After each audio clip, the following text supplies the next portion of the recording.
Hello everyone, सबैजना राधे राधे छ र वेलकम छ मेरो सानो एउटा मिनी ब्लगमा। आज चाहिँ ब्लग स्टार्ट गर्दैछु बिहानैदेखिबाट र बिहानै कहाँ हिँड्दैछु भने म चाहिँ आइरहेको छु अहिले वृन्दावन। हजुरहरूलाई थाहा नै छ होला म अहिले वृन्दावन आएको छु र वृन्दावन आइरहेको छु। यति नै घाम छ र मुख पुरा छोपेर जाँदैछु। मुख चाहिँ किन छोपेकी भने मुख छोपेन भने त उपाय छैन, बान्दरहरूले चस्मा खोसेर लगिहाल्छ, त्यही भएर चाहिँ म पुरा छोपेर जाँदैछु। र अहिले चाहिँ म पुगिसकेँ बाके बिहारी मन्दिर र मन्दिर पुगेर पनि अहिले म लाइनमा लागिसकेको छु।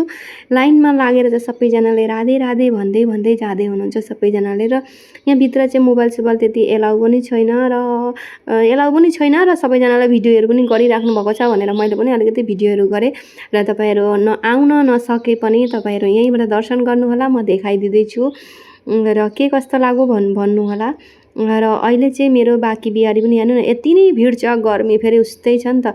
बाँके बिहारीको दर्शन भइसकेर यतातिर आएर यहाँ पनि मन्दिर नै रहेछ र यहाँ पनि एकछिन बस्यौँ। यहाँ बान्दरले चाहिँ हेर्नु न पानीको बोतल लगेर ढक्नी खोलिरहेको छ।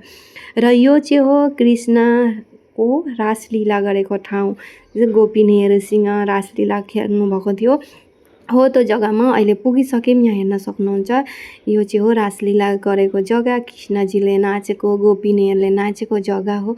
र त्यहाँ तल चाहिँ एउटा कुवा जस्तै छ, त्यहाँ चाहिँ नुहाउनुहुन्थ्यो अरे कृष्णजी, हो त्यो जग्गा रहेछ। र यी गाछहरू चाहिँ कति साल पुरानाहरू हो हेर्न सक्नुहुन्छ। यो गाछमा चाहिँ अब त्यसरी नै खेलेको ओरेको जग्गा हो र यति नै राम्रो लाग्यो यहाँ आएर, यति राम्रो लाग्यो नि। र अहिले चाहिँ जाँदैछु, यहाँ हेर्नु न यहाँ चाहिँ हो कृष्णजीले राधाहरूले नुहाए पछाडि कृष्णजीले जुन चाहिँ रुखमा बसेर गोपिनीहरूका लुगा लुकाइदिनु भएको थियो हो त्यो जग्गामा जाँदैछु मैले।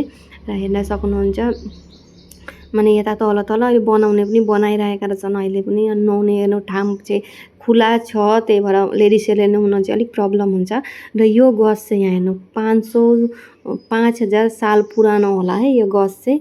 र यही गछमा श्रीकृष्णले गोपिनीहरूका लुगा यहाँ रुखमा राखेर बस्नुभएको थियो अरे। र यसको पनि केही कहानी छ र यो कहानी चाहिँ भन्न जाँदा निकै नै टाइम लाग्छ अब यो कहानी।